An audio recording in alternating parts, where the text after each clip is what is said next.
Bonjour les amis, alors aujourd'hui je vais vous parler de l'aboiement quand vos chiens sont sur vos terrains, entre autres clôturés. Quand on a des chiens, il faut mieux avoir des terrains clos, hein.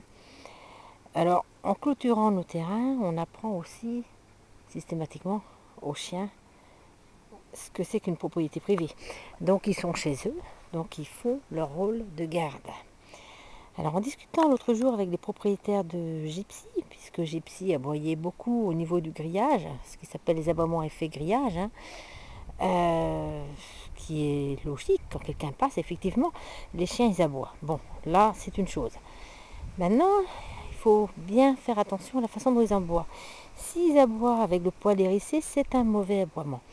Alors, votre rôle, vous, parce qu'au niveau de la loi, un chien n'est aucunement une arme. Attention, si vous avez un chien qui mord, de toute façon, vous serez en tort.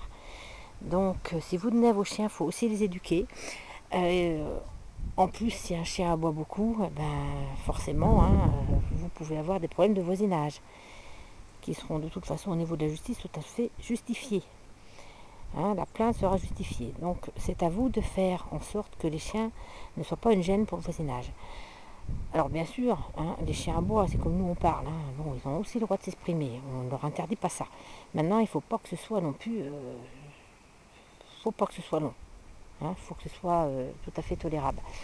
Quand un chien aboie qui vous le signale, votre rôle c'est de vous dire oui, ok, on a vu, c'est bon.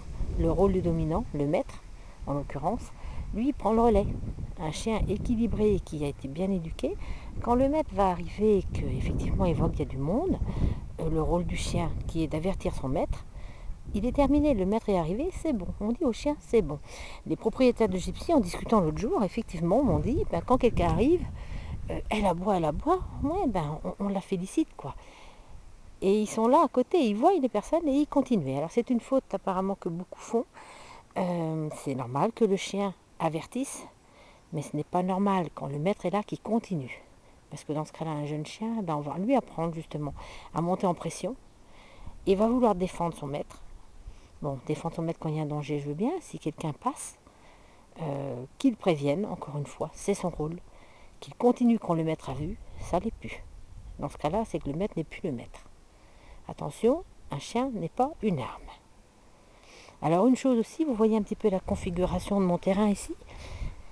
Alors le terrain est en hauteur, ce qui peut être bien et ce qui peut poser problème.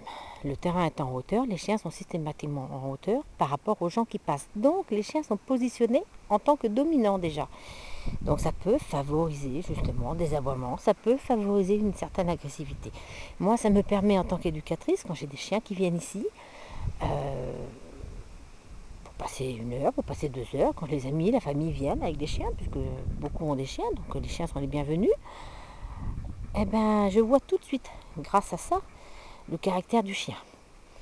Et j'interviens comme il se doit. Parce que justement, un chien qui est timide, ça va aller, mais un chien qui est pas stable, un chien qui est très dominant, va systématiquement encore plus l'être face à ma configuration de terrain. Donc c'est au maître de réagir et d'interdire au chien de bouger. Alors c'est bien les clôtures, bien sûr il en faut, mais il faut rester vigilant, il faut étudier les chiens, il faut que les gens qui passent dans la rue soient en sécurité. Donc il faut assez de hauteur, il faut voir, il faut adapter son terrain. Moi ici j'ai un petit grillage qui n'est pas très haut, enfin il fait un peu plus d'1 mètre. Je vais pour Carson School le rehausser. On va voir comment on va faire ça, mais on va rehausser celui-là. Euh, Moi, mes chiens, ça va, il n'y a aucun souci. Il n'y en a jamais eu. Mais bon, voilà, malgré qu'il y ait la hauteur de l'autre côté, c'est pour ça que ça m'a pas posé problème d'ailleurs. Je voulais pas être en prison non plus, donc on va trouver un petit système pour le rehausser quand même. Donc ça va être fait prochainement. Voilà, donc voilà, c'était les petits conseils de la journée que je voulais voir avec vous. Les aboiements, gérer un chien. On l'avait vu lors d'une vidéo, le travail de l'aboiement sur commande, parce que pour apprendre à se taire à un chien, il faut aussi qu'il sache bien sûr ce que c'est qu'aboyer. Donc c'est important de contrôler l'aboiement des chiens. C'est un exercice très très utile à diverses occasions. Surtout même quand vous vous promenez, un chien qui aboie sur quelqu'un que vous rencontrez, vous devez le reprendre. Ça c'est très très important, on ne le laisse pas faire. Un chien qui hérisse ses poils sur le dos, c'est la même chose. c'est très important de rester maître et d'apprendre au chien à être sociable. Il a le droit de s'exprimer, certes, mais il y a ses limites et le maître doit impérativement intervenir et se positionner en tant que leader.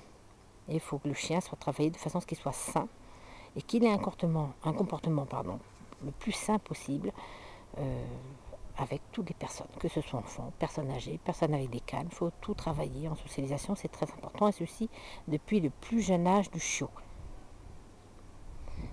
Voilà les amis. Eh bien, écoutez, je vous souhaite à tous un bon week-end. À bientôt.